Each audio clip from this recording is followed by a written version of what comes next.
Good evening, ladies and gentlemen. This is David Sutter with the High Table. Hey, I got a special guest with me today. But first, before I introduce my special guest, I'm going to bring him behind the black curtains in a minute. If you like what you're hearing, you want to be part of the program, please like, share, and subscribe to at the High Table with David Sutter on YouTube. Please subscribe. My goal is to get 5,000 subscriptions, and then we're going to take it from there. So without further ado, I got to give this guy a hand clap. That's just how dope I think he is. That's just how dope I think he is. This is Alphonso Harvey. That is? Yes, sir. Yes, okay. sir. Junior. Junior. Yes. Shout out to Dad. Always shout out to Dad. Always. This is Alphonso Harvey. I know a little bit about him, not a whole lot, but I met this guy on Facebook. We had a certain affinity for LeBron James and just being a good dad and being a good citizen, and couldn't understand the backlash just for being a good guy. And so one of my fondest moments of Alphonso, when I started to take that walk down becoming an Omega, I saw him in the restaurant by himself, just kind of meditating. My first time meeting him, right? Yeah. So I came up to him and said, "Hey man, I'm David Sutter. I see you on Facebook, and I just want to tell you, hey, listen, I'm about to take that journey." And out of nowhere, he stopped what he was doing. He was eating, some time to himself. And as black men, I don't want to interrupt people then when we are really needing time to ourselves. But I just had to share that with his brother. For sure. And just show and tell him that, I'm just impressed with him, and I'm inspired by what he had to say. He gave me some very good words that I still use to this day and some knowledge. So without further ado, my main man, Brother Harvey. How you doing, sir? Hey, sir. I'm happy to be here. Happy day to everybody. How about that? And I did some research on this guy. We have a mutual, a frat brother, and he had met Alphonso in Louisville. We just talked about this story. And if you know anything about Alphonso, he is a wealth of knowledge. He's a sharp guy, but he wants everybody to have a good time. So my buddy, Dwelly Robinson, he peeked out the corner of his eye and see a crowd of people hovering around Alphonso, right? And a meeting at UPS 10, 15 years ago. He said, "Man, what's going on over there? I gotta meet the charismatic, how can you say it? Charismatic guy. Charismatic guy." And he had everybody hanging on his word. And so, do you remember that? Man, Louisville was a heck of a good time. And Adwele is a brother. Right. And he's a good, fine citizen. And we had a large time in Louisville. Shout out to Louisville. Yeah. And I'm sure the corporate credit card was getting swiped at a high level. Oh, yeah. It just kept running. Y'all ate and drank very well. Very well. Bardstown Road. Shout out to Bardstown. Shout out to the L. So, you're from Florida. Daytona Beach. What were your early on influences of just being a solid individual? Who could you see that really gave you the blueprint for how to be a good guy? Well, honestly, I tell people all the time, I didn't have to look on TV for role models. Mm-hmm. I just had to walk out my room and go to the left and see my mom and my daddy. Wow. Yeah, so my parents were my first heroes. Mm-hmm. And Pops was an example of consistency. He was meaner than hell. And he meant what he said, and he said what he meant. Man, a very few words when he went in that pulpit. Mm. But that was my big homie. So he was a minister. So it makes sense. You pour into people. Absolutely. You don't mind praying for people, helping people out. So I see your early influences. For sure. Let's talk about some of the things he told you. Like you remember any of the sayings or phrases that he had? Because Shannon Sharp always talks about his grandparents and things they said. It's just the wisdom, right? My father had me when he was 40, so he had lived a whole life before I was born. I mean, he get a hand clap. Yeah, he get a hand clap for that. I followed that example too. Thanks, Dad.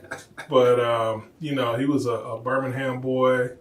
Came to Nashville on the GI Bill, played ball at TSU for a quick second, and then life happened. Yeah. Then he got out there and got to hustling. Made his way to Cleveland, Ohio. Then he made his way to New York, and that's where he met my mama. And man, my father I mean, he preached every Sunday. So Yeah, of course. I got videos. Like I can go back. But there's some lessons that really stuck with me. I guess the one I always tell people is, man, you got to get your mule out the ditch.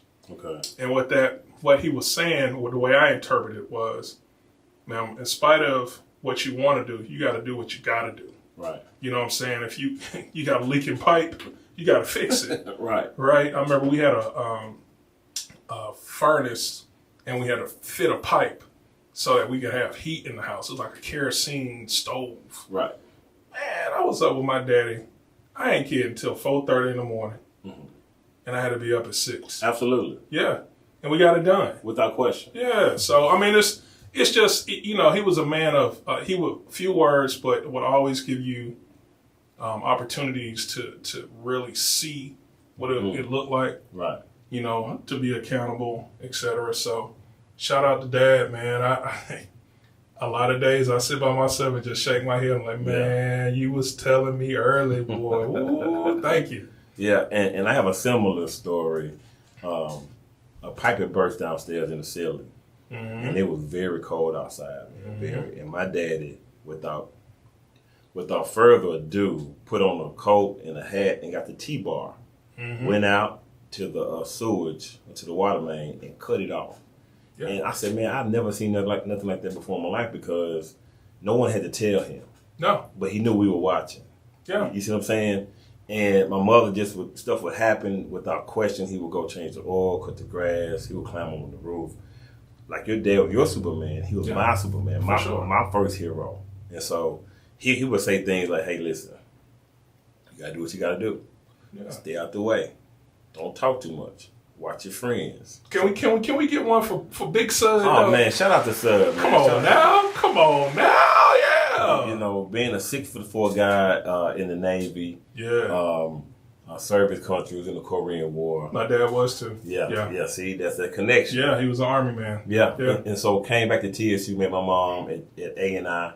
Yeah. And then that's the story. You know what I'm saying? And so coming from Cleveland, Tennessee, small town. Yeah. He was big on family. Yes, sir. Anything had to do with family, he was there.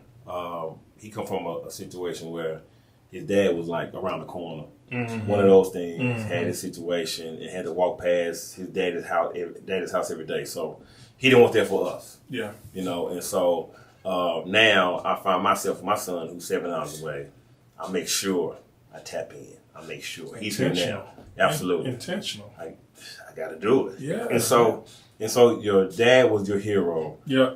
How did your mom fit into that scenario? She was all of our hero. Like, right. My mom, I tell a story. I come from what people in modern times call a blended family. Okay. Everybody in my house had the same name, so I don't remember all that. But my father had a daughter, and she had 2 sons when they got married, and they were married for 52 years. Wow. Yeah, so we was all raised together, right? And, man, she stopped school when she was 14 years old. Yeah. And my mom ended up getting her GED, I believe. She had me at 32. She got her GED at 40, got her undergrad at 48, her master's at 50, you know?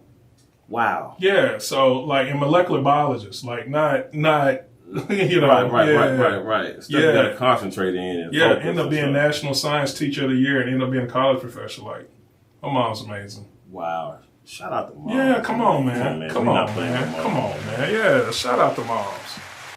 That, it's funny how when God say things are for you at your own time, that is a blueprint of that. Absolutely. You know what I'm saying? 14, for whatever reason, had to quit school and not just get a regular degree. Yeah. Probably get one of the hardest ones out there. Yeah. If not the hardest. Yeah. I grew up in labs, man, because of my mom. And it's so great, like, even now at 81 years old, she comes to town. I have a 5 and 3-year-old. Yeah.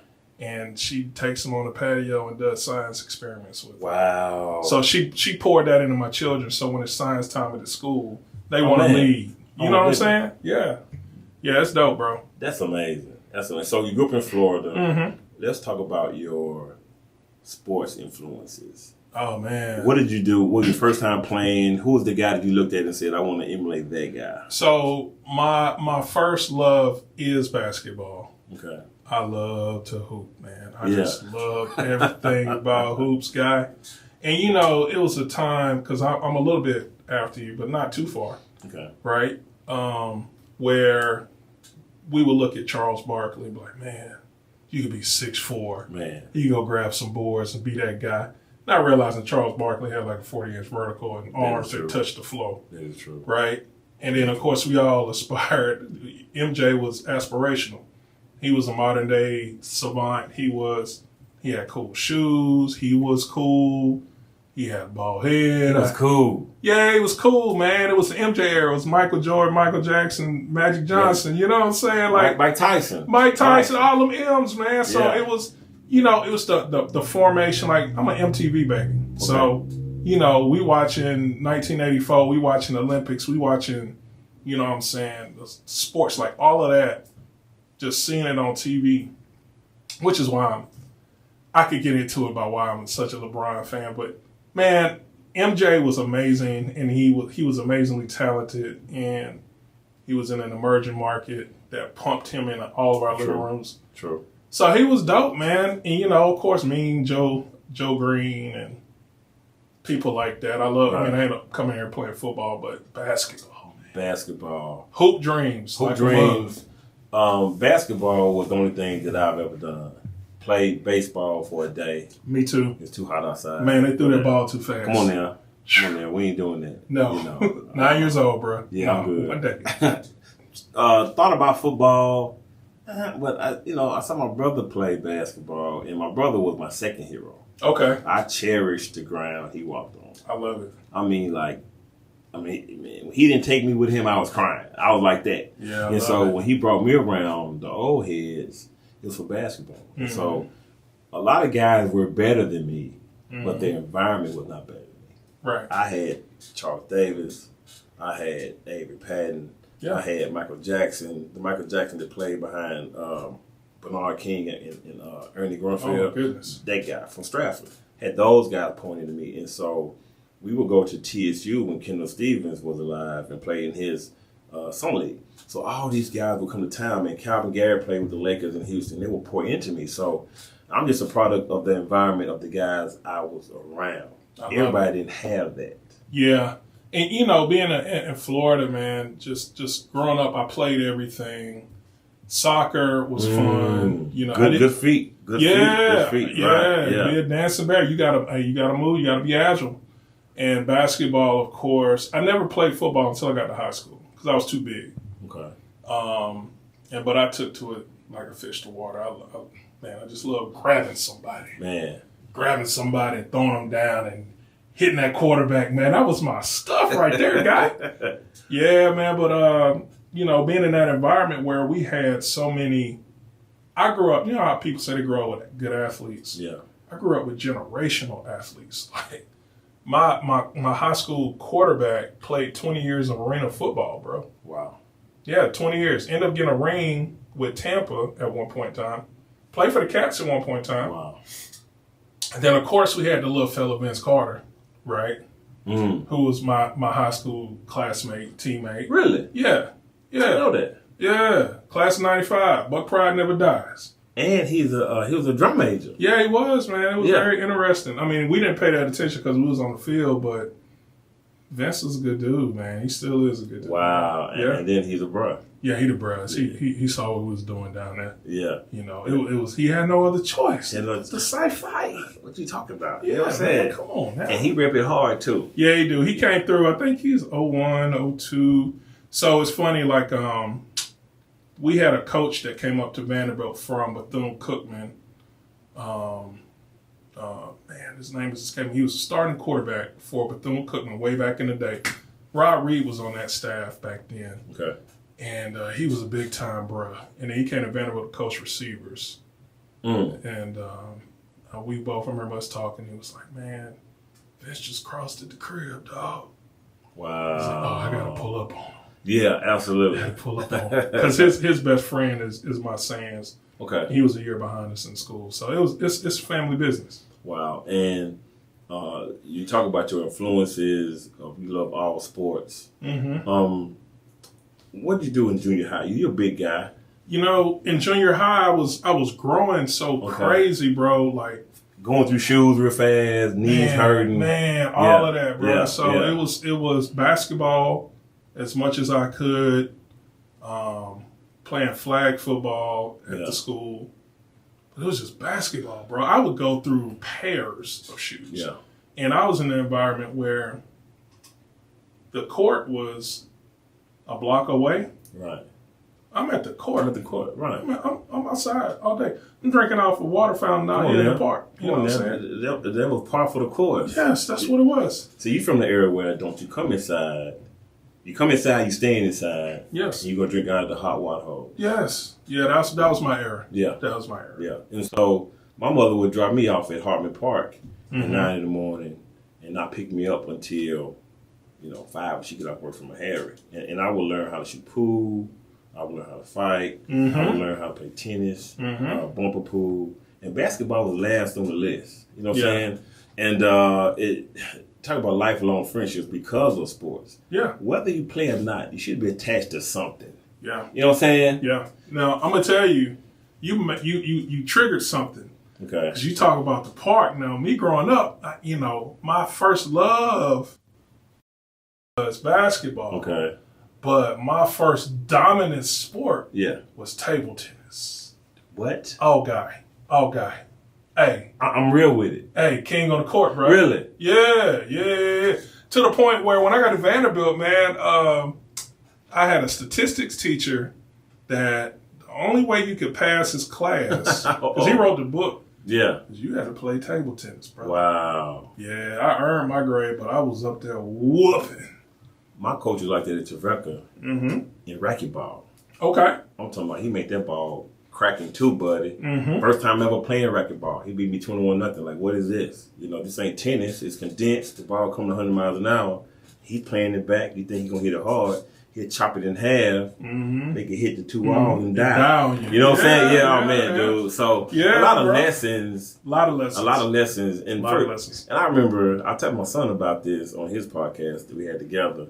How would that jump from one level to the next? From high school, working out and doing stuff, then going to college. Then you play high school ball, but then you just don't go play in a regular conference. No, I'm playing in the SEC. Yes, sir. Where everybody is talented enough to at least get a look. Everybody. I know I counted it way back when. I think I played against 21 first-round picks. Wow. Yeah. The thing, to be honest, coming from where I came from, we had 42 D1 players in a 7-year period. Wow. So, I'm talking about from my high school. My high school. It was. Y'all were Alcoa. Yeah. Alcoa just keep pumping out talent. Yeah, it was like that. So the environment was, what you gonna do next? Right. What you gonna do? I had 3 guys from Vanderbilt, from my neighborhood, that were on the team, all black people. So they made it real plain, man. I mean, you in a middle class neighborhood. I always tell people in Tennessee, y'all talk about y'all projects, man. We ain't got no grass in our projects. We got sticker bearers in the and fire ants.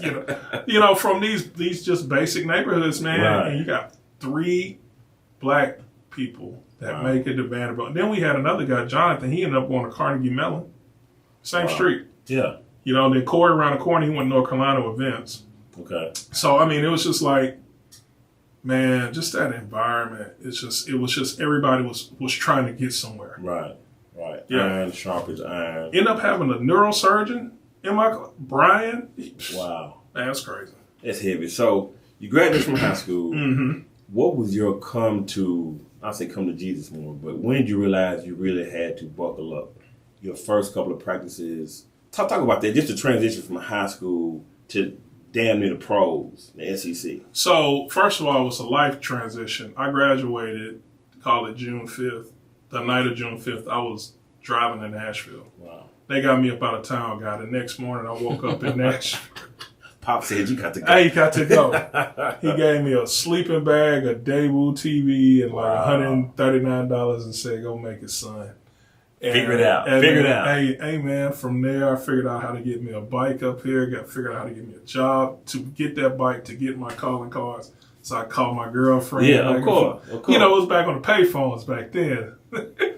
Had to go to the payphone, man. Come on now. Yeah, man. Had to have them nickels.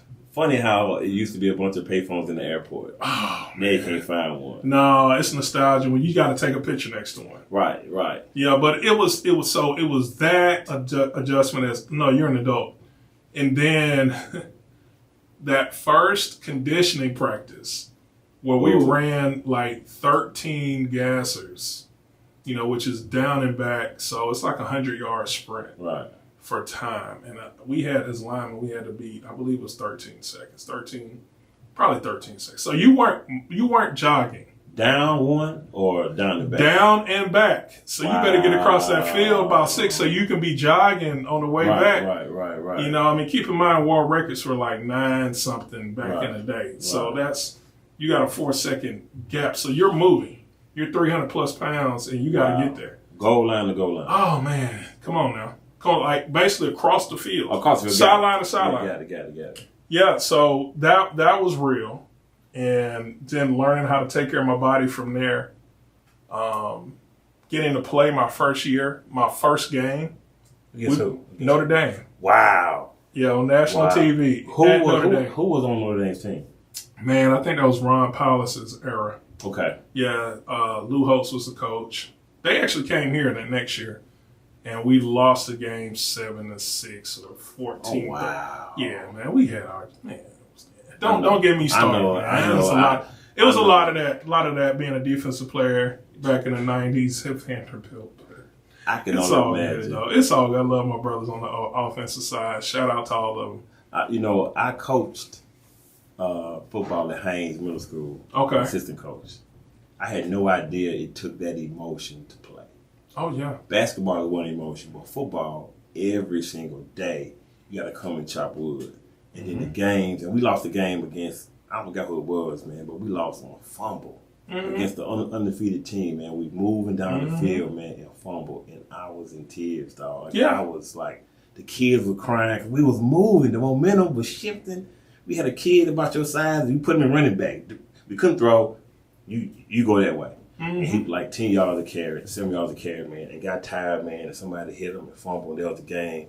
Yeah. And I could hardly speak, man. So I can imagine being around it, that culture for 3 or 4 years, man. You love your brothers, man. You get fired up if they get blasted. Yeah. Like you want to fight, like literally you want to kick some ass. You know what I'm saying? All the time, bro. Like it was the level of adrenaline that you have off of a game day. Like I don't know how it is as a collegiate superstar basketball player. Stop it. Hey man, Hall of Famer. Shout out to Hall of Fame. I know what you're talking about. I'm not gonna pop my shit right now. Hall of Fame. Yeah, shout out to the haters. I appreciate y'all. Hey man. I got a better question. Talk about when you first ran out of the tunnel and 100,000 people were there. Man, so I'm gonna tell you, because you play in the SEC, there's a lot of that. But the wildest one, because I had 2 different vantage points. I got recruited by Florida. Wow. And I didn't want to sign. I didn't want to commit in October, so they pulled my scholarship. I want to take my visits. Right. So, man, we go down there and we run out the tunnel. Bro, just the energy, the power of that many people. Oh, my God. Knowing that, man, if these people came at you, they could trample you. Like, it was powerful. And then Florida, the stadium sits in the ground, so that sound doesn't escape. Wow. That was number 1. And number 2, or 1A, was playing LSU. Ooh, Death Valley? At night. Wow. My sophomore year, Jerry Donato. No, it might have been my freshman year. It was my freshman year. Jerry Donato had left.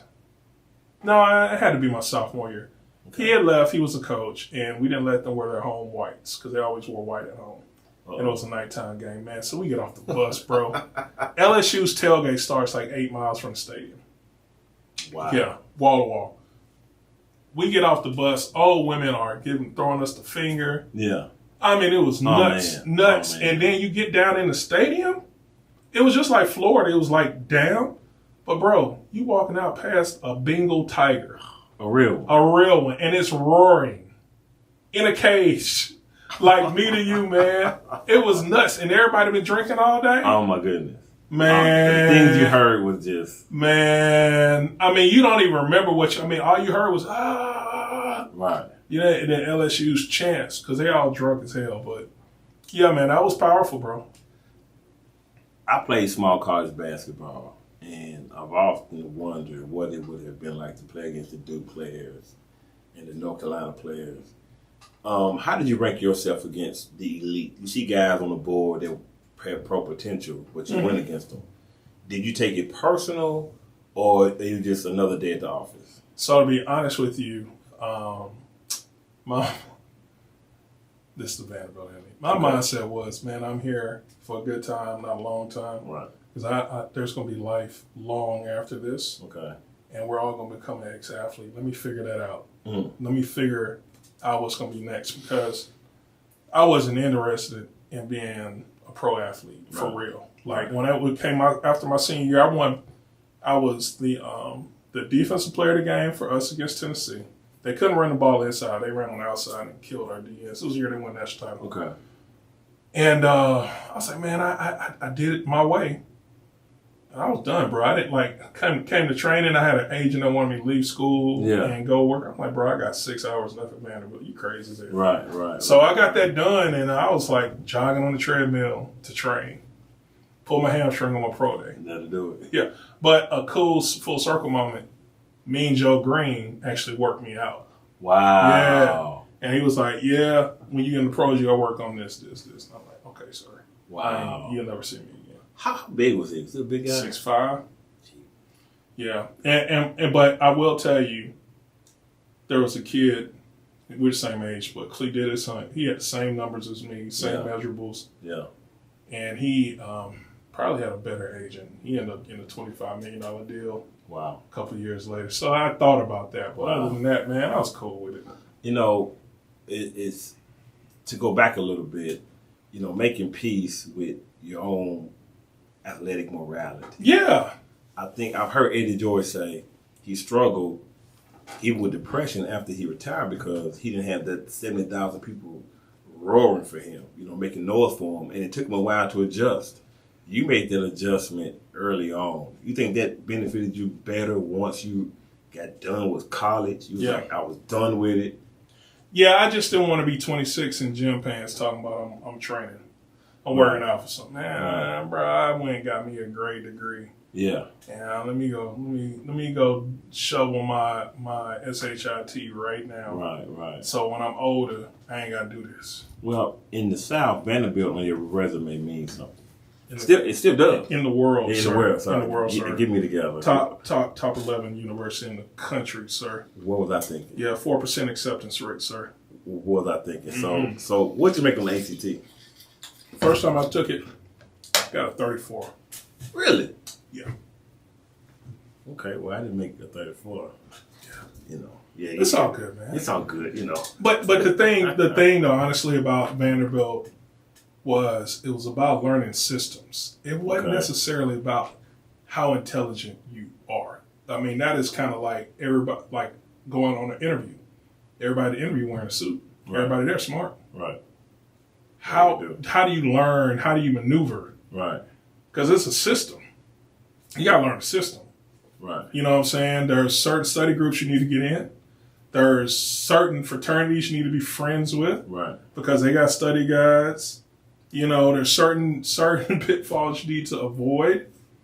Right? I mean, it was just learning the system. Once I learned the system, because let me tell you, Vanderbilt took it all out of me my freshman year. I was a straight A student in English. Straight A. I get there, my first paper. There's no subject and predicate here. These don't go together. This is a complete run-on paragraph. Like, because it was a lady who just finished her PhD, so she was hyper. Oh, man. Yeah. She needed some give back. Oh, she gave it, boy. Yeah. Ooh, she gave it. So she got me together, man. It humbled me early. Okay, so I had to learn the system. Yeah, of course. So you make your way through Vanderbilt. Yeah. Okay, you graduate with honors. I did graduate with honors. Okay. I was proud of that because I was a C- first semester, then I was a C+ second semester, and then I ended up graduating with over a 3.0. Wow. So I figured out the So system. you put the time in. Yeah. Right. Yeah. Okay, so you graduate. So let's talk about after graduation. Did you have a career path, or were you just kind of figuring out along jobs here and there? Well, this is where the frat comes in, because we pledged junior year. Okay. Frat was on the moratorium sophomore year. We pledged. Bruz was the bruz. So goes the story. Of course.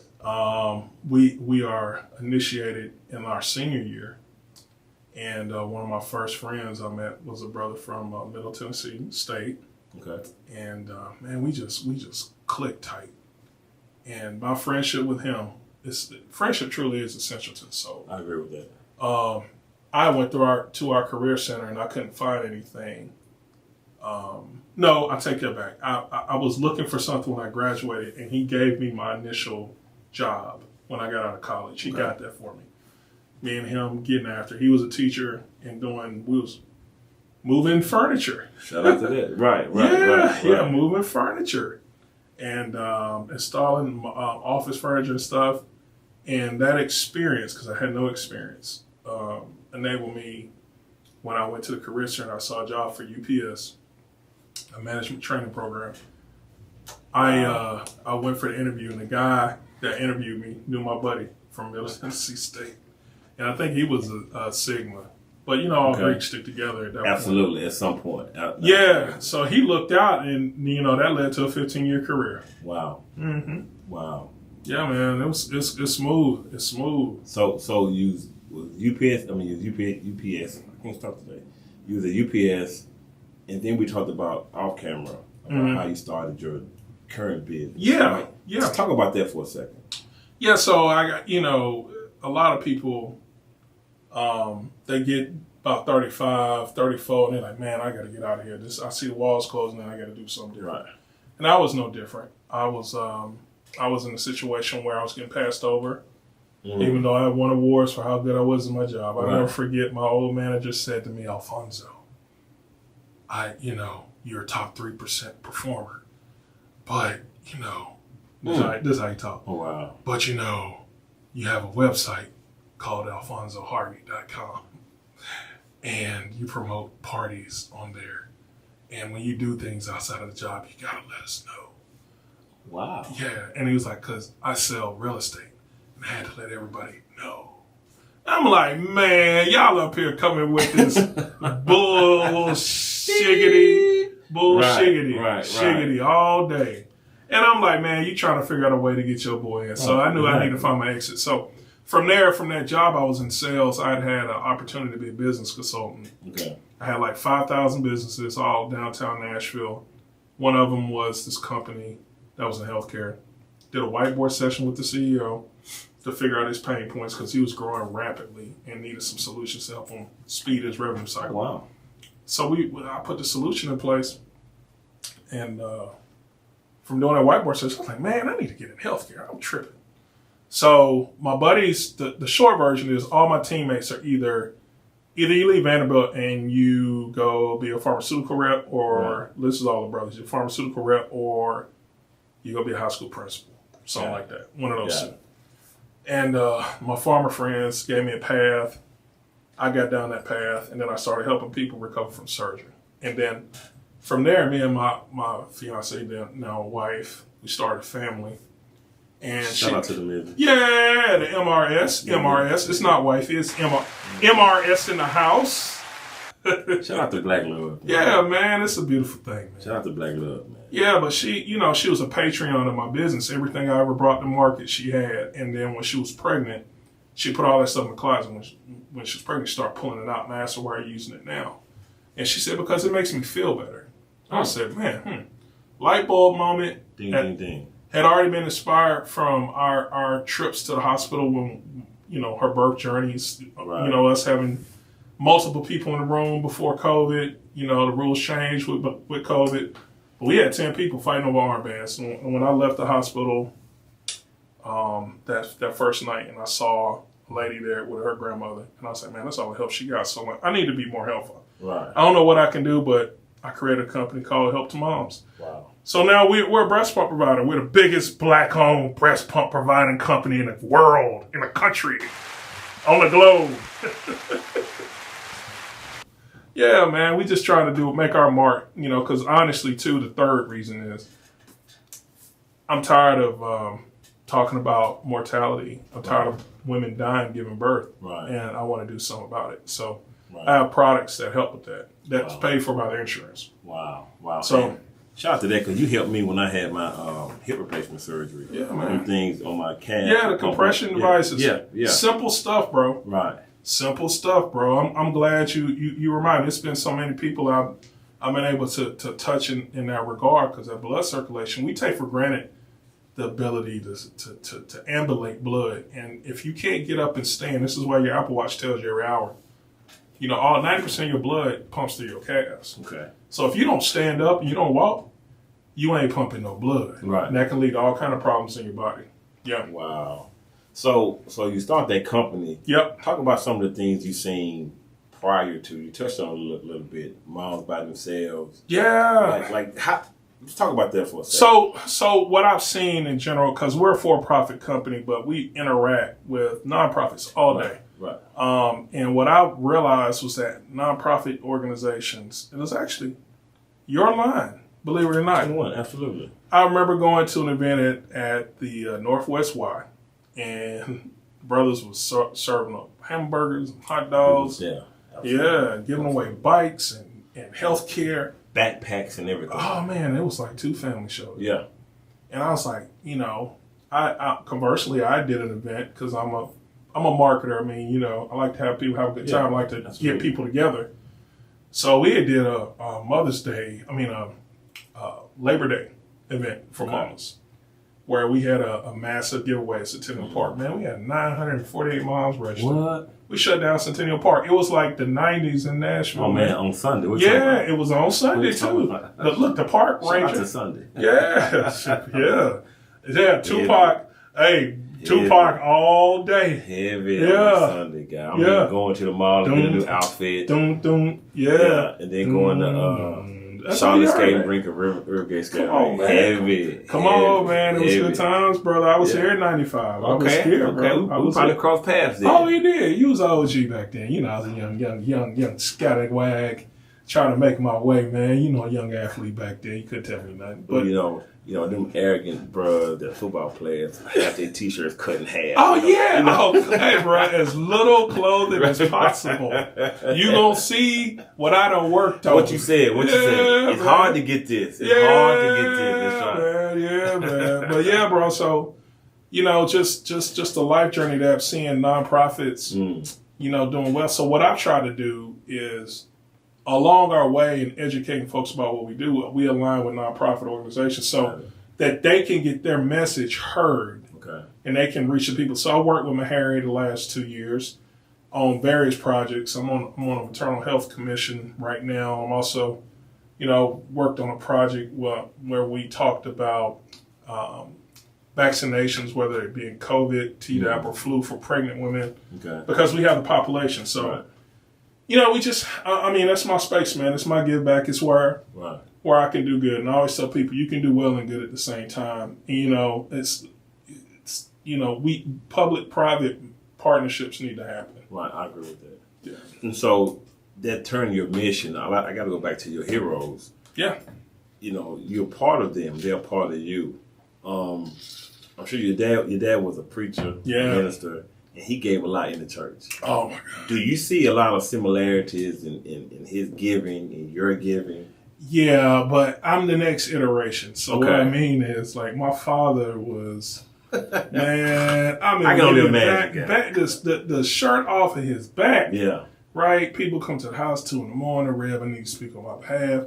Ooh, run himself in the ground. And it was like, man, I want to do as much as I can and then some. But I want to make sure that I keep the financial platform to be able to do that. Right. So I am a for-profit entity. Right. It's nothing wrong with getting paid for your talent. Hey, nothing wrong with that. I mean, you know, somebody had to pay for them sandwiches when they was boycotting. How about that? Yeah, that's my role. You know what I'm that? saying? I'll organize, and that's not that I'm looking to get a check from you. Because when we do health fairs or baby showers, man, I don't want the mamas to pay for nothing. Right. You matter of fact, I have a rule: you can't sell anything here. You can give away services because your grants will probably compensate. Yeah, right? They'll take care of everything, and you need the people so you satisfy the requirements for your grants. So look at it from that perspective. So where do you see yourself in the next 5 years, business-wise? You gonna branch off? Or you gonna? You know, we have such a large opportunity in what we do, man. There's so many verticals within what I do, you know, that I'm just going to stay planted and stay ready and continuously get better at the things that we do. We keep refining. I'm an engineer by trade. Okay. I'm a process improvement junkie. I want to make tomorrow better than today. Right, so I'm always refining, and everybody that works with me, we have that kind of that mentality because if we move in concert, we can get somewhere. Right, absolutely. You know what I'm saying? So as far as me, man, you know we're all over the state. We're in 44 states, but I mean we're going to do some more stuff. Wow. And I would like for my big goal within 5 years is to have a massive day of giving happen. Maybe at the Municipal Auditorium where all of my community partners can come out, offer their services. We get all of these like Targets and Walmarts to load some trucks in and give away stuff to the mamas. Wow. You know, and touch the people, man. Like that's big. Yeah, man. Like, I mean, that kind of stuff. Because I think, you know, there's a lot of resources around here. Right. And, you know, man, let's be helpful. I love the message, man. I love the message. Years ago, probably when we crossed paths, I worked at the YMCA, Urban Services. We were in 9 of the 15 housing developments. And this program would have been beautiful. Yeah. Casey Holmes, Dodge City, Been there. Preston Taylor, Been there. all up in there. Settle Court, Yeah. you know what I mean? Yeah, I live right in front of Preston Taylor. I had the Preston Taylor Bulldogs, the backfield emotion. Yeah. How about in the year that? 2000. Yeah, how about that? Yeah. And so we used to hang at that club at the bottom of Preston Taylor after midnight. Oh, okay. You know, the clubs would start at 2:30. It was just so wild. There's a lot going on. The decisions we made, brother. I couldn't even look at myself in the mirror the next morning. Well, at least you didn't talk about that club that had walls made out of cardboard. Nah, I know. Yeah. Oh, Lord. See, Oh, Lord. A lot going on. Good chicken wings, though. Of course. Yeah. Yeah. Our people something else, boy. We are entertaining. Hey, man, we will find a way. We will find a way. I will tell you that much. That's what we do. And so let's talk sports again, because Okay. you're a basketball guy. I am. This debate of LeBron James, and we have a certain affinity for LeBron or Lamar James. I think it's his name. Anyway. Yeah. What is it? Where does this disdain come from for him? In your opinion? It's you know, I try to dissect it and see where. So it's a lot of things that pull against them. It's the gravitational force of people's own mortality. You know, because you look yourself in the mirror and you would try to compare it to MJ. Like if you were Hooper, everybody want to look like MJ. You want to move like MJ. True. You know what I'm saying? You had dudes out here with their tongues wagging. You know, like MJ. Man, you ever bit your tongue, bro? Yeah, you out here trying to play this stuff crazy. You know, and he was a modern day athlete in the Cro-Magnon man era. Okay. Sports training was early with MJ, right? Right. Amazingly talented, but he also had that working man's mentality. So he wanted to be great. His mama is awesome. Amazing. Right? She learned that from the movies. Yeah, man. Yeah. His father was a domineering spirit in his life, and we all loved him. I loved Michael Jordan. I still love Michael Jordan. I do. Right? But here's the thing. I'm not blind. And when I have been here from day one, Right. you know, and I see where like things progress, man. Right. There's very few things from 15 years ago that you still gonna use. Right. That ain't physically connected to your body. Right? How many T-shirts you got 15 years ago? Come on now. It ain't the same greatest. I got a laundry bag from my freshman year in football.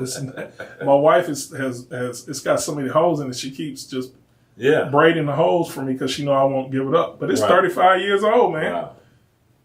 I got new laundry bags, man. Like it's and then the thing is, it's like nobody like LeBron has been so unique in that you want to say he's Karl Malone, but Karl Malone ain't had no handle. He couldn't shoot no jump shot, and he couldn't throw no assist. Right. So you combine Karl Malone, John Stockton, Magic Johnson, a better athlete than Michael Jordan. I agree with that.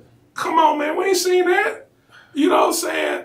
Now, you've got guys who come along, technically, like a Kevin Durant. How easy he scores is amazing. Efficient. You know, shout out to Steph, because without Steph Curry, the common man would have lost interest in basketball because it was Monstars. Everybody was couldn't do it, right? Yeah, you got to be 6'10" with a handle. Right.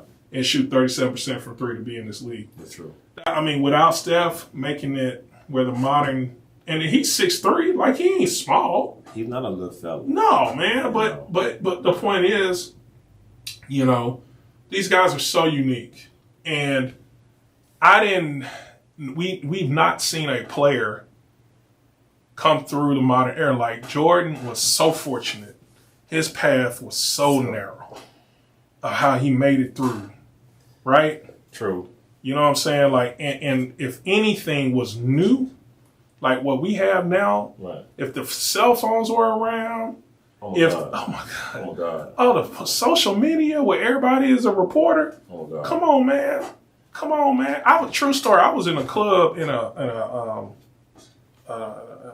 place that is very supportive of the single mom working community in Atlanta, Georgia. Shout out to it. Yeah, evening jobs. And I'm standing there, and they're like, "Shout out to King James." I look to my left, man. This dude that looked just like Javon Curse, but bigger. Yeah.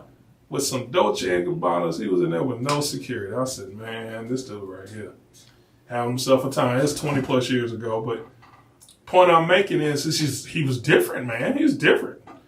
Different guy. I think he actually took notes on guys ahead of him. Yes. The smoothness of a Dr. J. Mm-hmm. The business savvy of a Magic Johnson. Mm-hmm. And the will to win like Michael Jordan. And I think that for me, we accept different ways to do everything. Mm-hmm. We agree that beauty comes in so many different ways. You can make money different ways. But when it comes to this debate, it's only one way. And if it doesn't look like Michael Jordan, people feel some kind of way. Yeah. And I would debate that greatness can look however it needs to look. Okay? Tim Duncan didn't say a word. But the most dominant power forward I've ever seen in my life. 5 chips. Come on now. Motto consistency. Steady. Yeah, man. And you know, if he wanted to keep playing, he could have been. Today, he could still give you 7, 7, Easy. 6. He could. Easy. If that was in him. You know what I'm saying? I mean, he just got other things he want to do in his life. He like to kickbox. He's an MMA fighter. Yeah, man. You know? So I enjoy, like, the thing I also, like, man, just sit back and just embrace the greatness. Like, where I'm at now is, man, I want to go to Yankee Stadium and just see it. Yeah, I'm going to Houston. I want to see KD and all them tall humans out there hoop. Come on, man. I'm just enjoying this stuff, bro. I'm about to touch 50, and I'm like, man, we ain't got too many more of these. No, brother. And we're at 55. I'm in the third quarter. Yeah. And I'm feeling my morality. I can actually feel it. Mm-hmm. People around me, think about it. Your parents used to go to funerals all the time. They probably register like, where am I going? Every Saturday, someone passed away. We're at that age. You're not there yet. No, but it's at just 55 real. and 60, people are starting to pass away over little nothing, or the dreaded cancer. But I feel it, man. And so what I did was, I talked to people, man, that I had issues with, and I atoned for my behavior, male and female. And then some I've had to love from a distance. Sure. You know, some disrespect requires distance. Sure. But that doesn't mean I don't love them. Sure. But I had to make it whole myself, and I'm not totally sinless in that situation. You see what I'm saying? I had to atone for it, and so I feel it, man. I mean, people had a friend just passed away yesterday. I mean, he's 47. Like, yo, what's going on here? So I'm glad you brought that up, man, because this platform gives me an opportunity to go into a little bit about one of my passions. So you and I both have been on the journey, you know, getting in better shape. You know, and we both know it's hard, but it's fair. But at the same time, you know, what is an irritant to me is when somebody passes that was morbidly obese, that clearly had poor eating habits, didn't hydrate, didn't take their medications. And we're all up here like, I don't understand how little Johnny, oh my God, this man was 460 pounds. Right. You know what I'm saying? He was diabetic. The back of his neck looked like your wall. Yeah. You know what I'm saying? But y'all all are, oh my God, and rest in peace. But you want a friend like, bro, can we go for a walk? Hey man, have you you add some fiber to your diet? Like, I think as people, we got to understand our morality, our mortality. They need to be intertwined, because there's a lot. If you see something, you should say something. Right. Especially if that's your loved one. Right, I agree. And I'm not saying that you need to stop. Hey man, you in traffic. Hey man, you put that chicken down. I'm not saying that. I'm saying be a friend, bro. Right. Man, you know, we normally go drinking. Hey dog, look man. Hey bro, we going to the gym today, bro. Right. Hey, come on over here with me, like you do with your walking. Right. Hey y'all come get these miles with your boy, man. I got something to talk to you about. And let's be here, man, because it's success leaves clues, you know. You know, success leaves clues. We need to understand, like, this thing, like, our bodies are like cars, bro. When your check engine light, come on, man, tap in, bro. Yeah. If your eyes twitching, something probably wrong with your blood pressure. Go get that check. Go to the doctor. How about that? Go to the doctor. You don't feel your feet? Your blood sugar may be too high. Go to the doctor. Go to the doctor, man, and and listen. It's more people on medication than you know, and it's more people on a recovery journey than you'll ever know. But there are people I've seen in the news. Like, there was a young lady that they said she laid down and beautiful she died. Young lady. Yeah, I knew her. Man. Did you? Yeah, because I was in the club business, man, and the word coming back is she had diabetes and didn't know it. Well, as somebody that's had to manage that since COVID, right? Oh, you know if you're diabetic, right? Absolutely. Oh, you know you're not feeling well. Yeah, you know. But they say she was working 21 hours a day, and that's crazy. That is not necessarily the problem, but that's par for the course when you own your business. Well, it's par for a point. To a point. Right. There'll be times, honestly, man, where I would stay up to 5, 6 o'clock in the morning before I had kids. Right. Working on stuff. Well, brother, I cannot do that. I will not do that now. Right. You literally feel the life slipping out of you. Right. By not sleeping. Right. And so you've been on this weight journey. Mm-hmm. 7 years. What triggered it? Like, I had an intervention from some friends, my attorney. Yeah. And one of my really good friends was like, hey, bro, we got to stop this. This ain't. You ain't looking like you. Right. I don't know what's going on. And the thing was, I didn't see it. I just was like, oh, man, you walk up some steps. Man, I'm supposed to be hot. I'm a big guy. Right. I'm sweating forever. You know, and I was under no lights. Like, in here, there's lights in here. Right. I was under no lights. Right. I was just, I had sweat rag everywhere. What's your playing weight? I played at 302 to 310. I seen pictures. You were lean. Yeah, I was lean, bro. I blew on the bubble like 8.9. Wow. Yeah, and then I got up to 450. 450. That was nuts. Anything is nuts, unless you're 8 feet tall. I was at a funeral. My neighbor passed away. Tim Burr, one of the greatest shooters I've ever seen in Trinity Hills. I'm at a funeral, and this guy, a friend of mine, I wouldn't say a great friend, but he's a good friend. we don't talk on the telephone. That's not what we do. You know, we text from time to time. He said, bro, you got to do something about that. I said, I seen you at the funeral. I didn't even recognize you. Time for you to lose weight, man. And that shook me up, man. And when it comes from places where you don't expect them, you need to pay attention to that. That's God right there. That man. is God. He's speaking through somebody. Yeah, absolutely. And so that next day, man, I started walking. And so tough to walk a mile. You think of walking, it's just walking. But it's not just walking when you're toting the load. Yes. You see what I'm saying? And so my doctor said I can't run. I can't do, jumping jacks or jump rope. But I can walk. I had 2 hip replacement surgeries. So I'm down 50 pounds, man. I feel better. I'm looking better. The clothes getting smaller. What you said. It's going to be a cold winter, boy. If I get down to 250, boy. The turtlenecks going to be extra tall. What you said. I'm hitting Zoe party guy. Look at here. Hey, come on, man. You know you're always invited. Turtleneck with the nice fitted suit. Yeah, man. Yeah, man. You know what I'm saying? But what I was not going to do is my wardrobe and buy bigger clothes. No. So that means I've given up if I've done that. And so I got the same suits. I got a bunch of suits almost where I need to be. Yeah. So, man, it's a joy. It's just a joy, man. Kudos to you, man. Thank you, man. How's your stretching routine? Horrible. You got to stretch, brother. Horrible. Hey, man. Horrible. Hey, man, listen. Horrible. A month ago, I slept on my right shoulder. Yeah. And I lost 20% of the power in my arm. I had to go to rehab. No, you didn't. Yes, I did. I had to go to rehab. I went to the chiropractor, the masseuse. I go to masseuse every week anyways because it just helps me. Oh, man. But, brother, you got to stretch.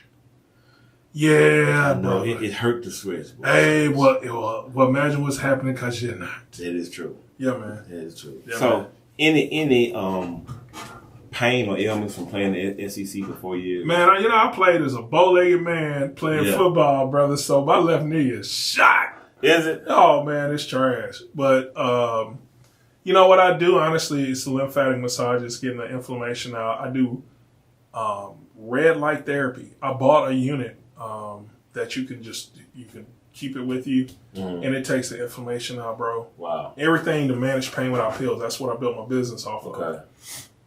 So, my fingers are all gnarled, but that stuff is getting better. I mean, listen, as we get older, and one thing I learned from some of my other friends that are like still fitness athletes, right, is like the supplementations, taking good supplements to support your life. Right. There's a regimen for everybody. Right. And I would rather maximize my supplements than have to maximize my prescriptions. Wow.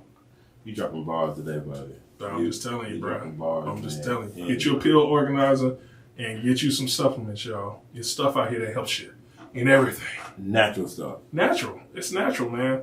You want something that's going through a lab where it's been independently tested. Yeah. So it actually has the viability that they're saying. I know y'all love the neighborhood. If they got a third party independent lab, that stuff is going to do what it says it's going to do. Awesome. Yeah. I got one more question, and then we're going to get out of here, guy. This is about your children. Mm-hmm. Do you see your father in your children? Bro, my youngest, he looks like my daddy. Mm. He looks like my dad. It's scary. Wow. Scary. Now, my big boy looks like me. Okay. I'm sorry to my beautiful wife. She's like, man, I created them, but shoot, they look just like me. Yeah. Yeah, I do, man. Like, and it lets you know the DNA is undeniable. Right. You know what I'm saying? Like some of the mannerisms, they are both so competitive. Bruh, they do not want to lose. Right. And when I tell you them little boys love each other. Oh, man. Oh, man. How many years apart? 2 years apart. Oh, man, it's a great age. Man, it's dope. Great. It is dope, man. It is dope. They're each other's best friend and biggest enemy. Right, of course. Yeah, it's crazy. Well, iron sharpens iron. Yeah, but that little one, boy, he's something else. Feisty. Oh. That's little Bam Bam, man. That's little Bam Bam. You got to calm him down. Yeah. So give me 2 lessons that your father gave you that you passed on to your son? Well, it wasn't specifically a saying. Okay. But say what you mean and mean what you say, right? So if you told mama you was going to pick your stuff up, you need to pick your stuff up. Right. And I'm not going to do it for you, right? I'm going to continuously remind you to do it. Right. We're going to do it, right. And then another one was we reward good behavior. Right. And it sounds simple, but man, these children absolutely crave structure and discipline. Yes. They crave it. Yeah. And when they don't get it, they rebel. So I'm going to be the same dude every day, walking in the house, good, bad, and different. Their mama the same, beautiful. My wife's so fine. Woman. Time out. Shout out to your wife. Yeah, man. Yeah, gotta man. Give a shout out, man. Yeah, and man. I love black love, man. It is so negative. It's a lot so of negative things on the internet. It ain't negative. Man, I be wanting to help people. I know you, but I ain't, bro. I be looking and I just be like, y'all be tripping.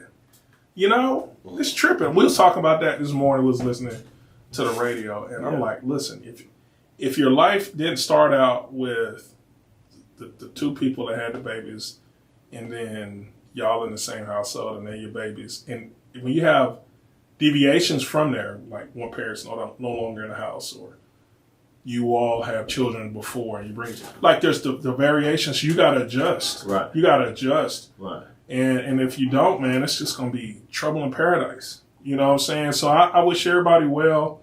I want everybody to be happy, but it's so when you sit back, man, when you sit back and you're not in that and you see it, you like, oh, well, it's about July. All right, everybody out here thirst trapping. All right, now it's October. That's right. People think about the holiday season, so they gonna be a little nice on social media because they want somebody to be nice to. Absolutely. Man, I'm like, man, it's just like, y'all, come on, y'all. Be nice all the time.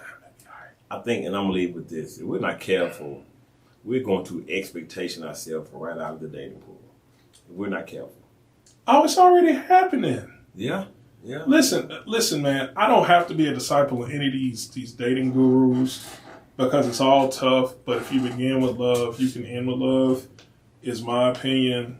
But man, y'all, all this conversation, like, man, my wife don't. My wife follows my lead where I have knowledge, and I follow her lead where she has knowledge. Right. Oh wow. You know what I'm saying? Shout out to that. And it's like, man, ain't none of this stuff perfect. But you better be respectful. At the end of the day. At the end of the day. That's right. And if you don't like something, as a brother, man, sister, think about what the consequences will be of what you're about to say to them. You know what I'm saying? Like, how much unrest will that cause in your household? Right. Is it worth it? You know what I'm saying? Like, it's never worth it. It's never worth it. Yeah, but it's like, bro, why am I? What? Okay, like we had a contract. You pull the trash out of the can, I take the trash out the house. Fair. Okay? That don't happen a few times. And this shit, I used to get mad. Then I thought about it. I said, man, this lady that did this, and I'm going to trip on that. No, you built up equity, man. We good. I'm already equity. Feel my credit card up. Yeah, man. You know what I'm saying? Yeah, because I'm gonna pour it back in. So one morning I'm gonna get up and go to the gym. That's right. And I'll come back with practice for you and the kids. That's right. Yeah, like I did yesterday. That's what I like to do, man. Like, just keep pouring into each other, man. You're just gonna keep 1 + 1 is gonna equal 17. Well, I want to say thank you for coming here. You are my Marcellus Wiley. But Marcellus is the greatest counterpuncher on social media. He's great. He's amazing. Yeah, he's got a great voice, and he has. What's he, a Columbia man? Columbia man. Yeah, man. By way of Compton guy. By way of Compton, he lets you know every chance he gets. He repped the Blues too. Oh Lord. Let's be very clear. Oh Lord. Yeah. Well, by proxy. Yeah. I'm not saying, Well, yeah, it's his neighborhood. Yeah. So he always throws shots for them, but I like his take because he dissects what you say and breaks it down. So he always has content. That's why it's called him the greatest counterpuncher, because he has no he has no how can I say it? He's not on there to promote what he's saying other than his own nonprofit, but he takes what you say and break it down for everyone else. Mm-hmm. So he's very good at that, man. Speaks well, sharp brother, man. I like him a lot, man. I don't agree with everything, but Yeah, I'm not supposed to like everything. No, man. No, but we gotta be agreeable, man. And just remember, man, for all my brothers and sisters out here, we all black. Just remember that. There it is. And on that note, I want to say this. I want to thank. I almost said myself as well. I want to thank Alphonso Harvey for being here. If you like what you heard, please go to the channel at The High Table with David Sutter and subscribe. See y'all next time. This is a great interview. I could go on and on, but this guy is sharp, man. Y'all be good, people. Peace.